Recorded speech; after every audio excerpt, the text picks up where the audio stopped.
नमस्कार दोस्तों, स्वागत है आपके अपने चैनल आईएएस एनालिसिस में।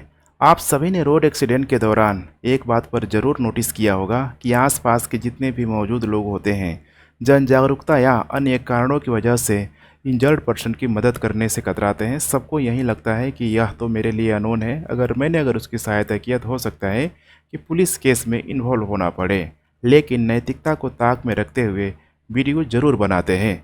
इसके अलावा एम्बुलेंस सेवाओं की कमी और देरी के कारण अस्पताल तक कई बार पहुंचने में काफ़ी समय लग जाता है, जिसके कारण इंजर्ड पर्सन का गोल्डन आवर पूरी तरीके से नष्ट हो जाता है। कई सारे मामलों में मृत्यु तक हो जाती है। इसीलिए हाल ही में इन सड़क दुर्घटनाओं को लेकर सुप्रीम कोर्ट ने केंद्र सरकार को गोल्डन आवर के दौरान सड़क दुर्घटना पीड़ितों के लिए कैशलेस उपचार की योजना बनाने में विफल रहने के लिए केंद्र और सड़क परिवहन मंत्रालय दोनों को कड़ी फटकार लगाई है। तो चलिए टॉपिक को हम लोग शुरू से शुरू करते हैं। नए लोग हैं तो चैनल को सब्सक्राइब जरूर कर लीजिए। सबसे पहले जान लिए ये गोल्डन आवर क्या होता है। गोल्डन आवर का मतलब होता है एक्सीडेंट के बाद का मोस्ट इम्पोर्टेंट अगला जो 60 जो मिनट होता है, 1 घंटा होता है, वही गोल्डन आवर कहा जाता है। विदिन अगर 60 मिनट के अंदर इंजर्ड पर्सन को तत्काल चिकित्सा सहायता मिल जाए तो उसकी जान बचने की संभावना, उसका लाइफ बचने की संभावना कई गुना यहाँ पे अधिक होता है। ठीक वैसे ही देखा जाए तो इसको हार्ट अटैक के केस में भी लागू किया जा सकता है या फिर अलग अलग मेडिकल कंडीशन में भी इसको अप्लाई किया जा सकता है। देखा जाए तो अभी ये चर्चा में क्यों हुए, देखिए मामला चल रहा था जनवरी से।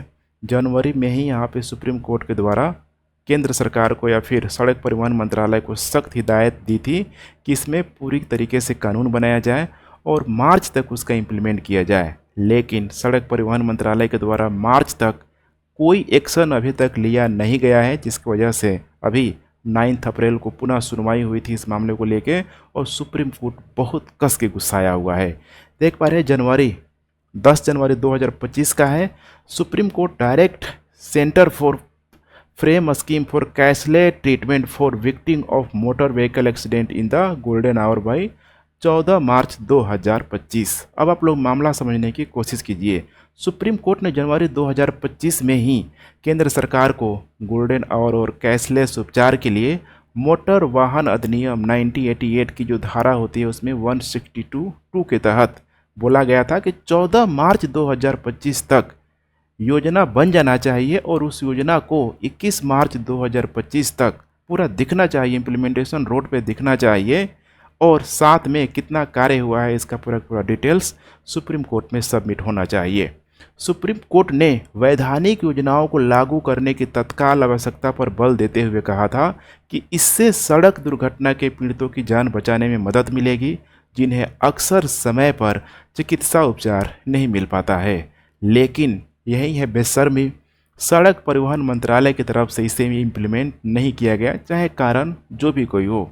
अब इसके कारण देखेंगे तो 9 अप्रैल को, आज से 2 दिन पहले ही देखा जाए तो जस्टिस अभय एसके ओझा, इसके अलावा जस्टिस उज्जैल भुयान की पीठ ने सुनवाई करते हुए कहा कि केंद्र सरकार ने 8 जनवरी से अदालत के आदेश का पालन करने में विफलता दिखाई है।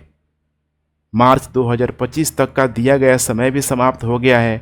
यह न केवल इस अदालत के आदेशों का गंभीर उल्लंघन है, सोचिए सुप्रीम कोर्ट का उल्लंघन है, बल्कि एक बहुत ही बेनिफिशियल जो कानून होता है उसका लागू करने के मामले में भी उल्लंघन है, क्योंकि यह संविधान के आर्टिकल 21 जिसके तहत यहाँ पे देखा जाए तो लाइवलीहुड के मामला से जीवन के ठीक अधिकार से पूरी तरीके से जुड़ा हुआ है। इसीलिए यहाँ पे बेंच ने कहा कि गोल्डन आवर के दौरान सड़क दुर्घटना पीड़ितों के लिए कैशलेस उपचार की योजना बनाने में विफल रहने के लिए ज़बरदस्त तरीके से यहाँ पे फटकार लगाई। सड़क परिवहन मंत्रालय के जो सचिव है खासकर उनको ज़बरदस्त तरीके से फटकार लगाई।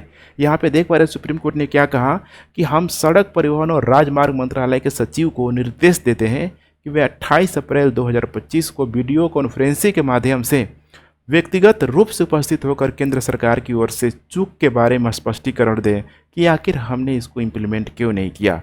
उन्होंने आगे कहा कि अगर हमें पता चला कि कोई प्रगति नहीं हुई है तो हम अवमानना का नोटिस भी जारी करेंगे। मैं आप लोगों को बता दूं कि अवमानना का नोटिस तब जारी होता है अगर कोई व्यक्ति जानबूझकर न्यायालय के किसी निर्णय, किसी भी निर्देश या आदेश या अन्य प्रक्रिया को पूरी तरीके से अनदेखी करता है, उसकी पालन नहीं करता है, अवहेलना करता है। अब यहाँ पे देखा जाए तो नितिन गडकरी, देखा जाए तो अभी एनडीए गवर्नमेंट में बहुत ही शानदार, मतलब एक शानदार जो व्यक्तित्व है, इनको the man with zero haters भी बोला जाता है। काफ़ी अच्छा काम किया इसमें, नो डाउट। लेकिन रोड एक्सीडेंट को लेके एक बहुत बड़ा प्रश्न चिन्ह तो उठता ही उठता है। इनके द्वारा देखेंगे तो लोकसभा में कहा भी गया था कि स्वीडन रोड एक्सीडेंट को जीरो पर ले आया और बहुत से देशों ने इसे कम कर लिया। मैं बहुत ट्रांसपेरेंट हूँ, खुल के बात बोलते ही बोलते हैं। इसीलिए मैं बता रहा हूँ कि जब मैंने सड़क परिवहन मंत्रालय का जिम्मा संभाला हुआ था तो मैंने 2024 तक सड़क हादसों और इससे होने वाले मौतों को 50% कम करने का लक्ष्य रखा था। एक्सीडेंट कम करना तो भूल जाइए, मुझे तो ये स्वीकार करने में भी कोई शर्म नहीं है कि ये पूरी तरीके से मामला बढ़ते गया है। इसलिए ये बता रहे हैं कि जब भी मैं किसी इंटरनेशनल कॉन्फ्रेंस में सड़क हादसों पर चर्चा होने पर, मतलब चर्चा होता है, तो मुझे अपना मुंह छिपाने का जगह नहीं मिलता है। मैं अपना मुंह छुपाने की कोशिश करता हूं कि इस मामले में भारत अच्छा परफॉर्म नहीं कर पा रहा है। इसके अलावा अगर हम लोग कुछ रिपोर्टों की बात करें, जैसे कि अलग अलग राज्यों और केंद्र शासित प्रदेशों की तरफ से जारी किए गए 2018 से लेकर 2022 के डेटा के आधार पर road transport and highway ministry ने रोड एक्सीडेंट इन इंडिया 2022 की रिपोर्ट यहाँ पे जारी की हुई है। देख पा रहे हैं, अभी ये मैंने निकाला हुआ है। अभी 2022 का ही लेटेस्ट डेटा है, अभी 2023-24 चूँकि इसमें समय लगता है, तो 2022 के जो डेटा है उसी को बेस आधार के यहाँ पे, ठीक है, सवाल पूछा जाता है। इसके मुताबिक बताया जा रहा है कि 2021 में देश के सड़क हादसों में देख पा रहे हैं कितना मौतें हुई है, और ये बढ़ के कितना हो गया यहाँ पे, देख पा रहे हैं यहाँ पे 2022 में बढ़ के पूरा इंक्रीज करते यहाँ पे गया है।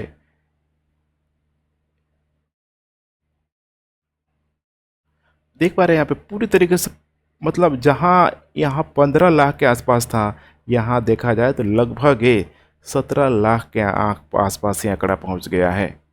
इसके अलावा देखा जाए तो देश में 5 साल में सड़क हादसों में 7.77 लाख की यहाँ पे मौतें हो चुकी है। कितना, पिछला जो 5 साल है 2022 से पहले आप ले लीजिए, 18 से आप काउंट कर सकते हैं। तो ये संख्या क्या है, हमारे देश में बहुत बड़ी है। सबसे ज़्यादा अगर कहीं मौत हुई है रोड एक्सीडेंट को लेके तो नंबर 1 पे है, यहाँ पे देख पा रहे हैं उत्तर प्रदेश। उत्तर प्रदेश में यहाँ पे 2018 से लेके 2022 के बीच 1 लाख से अधिक लोगों की मौत हुई है। वहीं दूसरे नंबर पे तमिलनाडु है, तीसरे नंबर पे देखा जाए तो महाराष्ट्र है। वैसे ही अगर देखा जाए 2018 में सबसे ज़्यादा एक्सीडेंट और 2022 में सबसे ज़्यादा मौतें कहाँ हुई है या फिर कितना हुई है, तो जैसे 2018 में यहाँ पे देख पा रहे हैं एक्सीडेंट कितना हुआ, मतलब देखा जाए तो एक्सीडेंट की जो संख्या है 4,70,000 के आसपास, और यहाँ पे मौतें कितनी हुई तो 1,57,000। मतलब देख पा रहे हैं यहाँ पे कि अच्छी खासी जो रेशियो है, लगभग जो भी एक्सीडेंट हो रहा है उसमें देखेंगे तो 30% से अधिक संभावना है कि लोग मर रहे हैं। 2022 की अगर डेटा की बात करें तो ये संख्या देख पा रहे हैं यहाँ पे कितना हुआ है, 4,61,000 के आसपास। लेकिन मौतें यहाँ पे बढ़ चुकी है। इसका मतलब कि रोड वगैरह जो भी बन रहा है, लोग उसका सही तरीके से यूटिलाइज नहीं कर पा रहे हैं, मिसयूज बहुत कर रहे हैं। इसके और भी बहुत सारे कारण हैं। इसके अलावा 1/3 सड़क हादसे पर देखा जाए नेशनल हाईवे पर ही हुआ है। नेशनल हाईवे में देख पा रहे हैं जो डेटा है यहाँ पे दिया गया है, सब यहाँ पे देख पा रहे हैं अलग अलग, जैसे कि दुर्घटना की हुई कितनी हुई, मौत कितनी है, घायल कितने लोग हुए हैं। तो देखा जाए तो अपने आप में ये जो डेटा है बहुत ही चिंताजनक है। इसके अलावा अगर ओवरऑल पूरे वर्ल्ड की बात करें तो यहाँ पे जो इंटरनेशनल रोड फेडरेशन द्वारा प्रकाशित जो वर्ल्ड रोड स्टैटिक्स यहाँ पे देख पा रहे हैं, इसके डेटा के अनुसार 2022 का डेटा अगर की हम लोग बात करें तो पूरी दुनिया में देखा जाए तो सड़क दुर्घटना में सबसे ज़्यादा जो मौतें हुई है वो हुआ है यहाँ पे वेनेजुएला में, जहाँ पे क्रूड ऑयल का सबसे बड़ा जो रिजर्वायर है, ठीक है, मौत वेनेजुएला में हुआ है। वहीं दुनिया भर में सबसे कम जो सड़क दुर्घटना हुआ है, एक छोटा सा यहाँ पे आपको देखने के लिए मिल जाएगा, ठीक है, आइसलैंड में यहाँ पे हुआ है। आइसलैंड का डेटा आपको बिल्कुल ही मतलब इतना मोटिवेट करेगा कि 1 लाख लोगों पर सिर्फ और सिर्फ यहाँ पे 2 मौतें हुई है। तो अपने आप में यहाँ पे या फिर यहाँ के लोगों को, ठीक है, जो भी यहाँ पे अवेयरनेस है इस चीज़ को लेके, रोड एक्सीडेंट को लेके, या फिर जो भी ट्रैफिक रूल है ये पूरी तरीके से फॉलो करते हैं, तो ऐसी समस्याएं कम से कम यहाँ पे होंगी ही होंगी। इस मामले में लेके खासकर रोड एक्सीडेंट को रोकने को लेके और गोल्डन आवर्स को कैसे और बेहतर बनाया जाए, नीचे कमेंट में अपना सजेशन, अपना ओपिनियन दे सकते हैं। Thanks for watching. जय हिंद।